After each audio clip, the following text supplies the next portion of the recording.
उदासी की कोई तो आखिरी हद हो।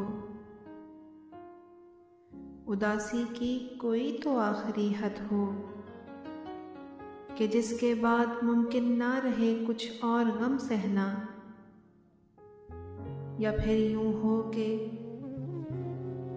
यूं हो के गम सहने की आदत इस तरह कुछ हो कि सहकर भी ना जुम्बिश अब्रुओं में और ना माथे पे बल आए।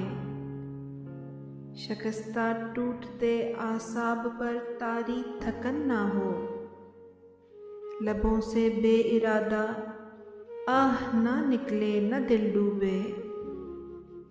कभी हल्की नमी रुखसार पर आँखों से ना उतरे। लबों को सी लिया जाए, नमी को पी लिया जाए।